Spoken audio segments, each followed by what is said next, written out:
ही घोषणा द्या तुम्ही नेहमी जयघोष करताना आज घटस्थापना होते, नवरात्रीचा उत्सव होतोय, कशाला करता हो नवरात्र?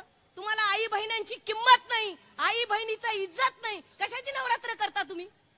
एका महिलेला ढकलून द्यायचं, एका महिलेची सगळी वस्त्र हरण करायचे, चारित्र्य हनन करायचं, कशाची करता तुम्ही नवरात्र?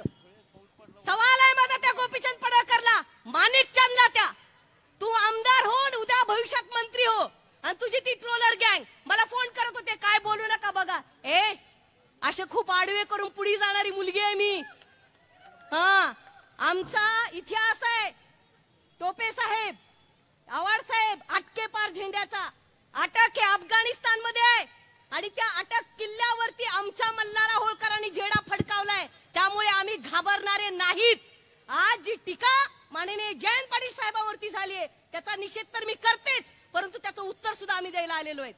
मी काय माननीय जयंत पाटील साहेबांसोबत काम केलेलं आहे, त्यांच्या अध्यक्षतेखाली 7.5 वर्ष मी प्रदेश अध्यक्ष म्हणून काम केलंय. मला त्यांचा स्वभाव माहिती आहे. मला त्यांनी सांगितलं होतं, सक्षणा तुझे वडील आजारी आहेत, आव्हाड साहेब माझे वडील आजारी आहेत, अश्विनी हॉस्पिटलमध्ये आहेत, ऍडमिट आहेत, डॉक्टर अनुपम शहा त्याच्यावरती लंके साहेब ट्रीटमेंट करतायत, पण माझे वडील माझे अण्णा मला म्हणले, सक्षणा तू थांबू नको, जा, ही भाषा योग्य नाही, मी तुला राजकारणामध्ये ठीक आहे, आपला वारसा नाही, आपला पिंड नाही, पण तू जा, जे चूक आहे त्याला चूक मान, याच्यासाठीच मी तुला राजकारणात पाठवलेलं आहे, आणि म्हणून मी इथं उपस्थित आहे. तुम्हाला सांगते, तुम्ही रामाचा श्री रामचंद्र प्रभू म्हणता, अरे सीतेचा का करत नाही तुम्ही? भारतीय जनता पार्टीला विचारायचंय.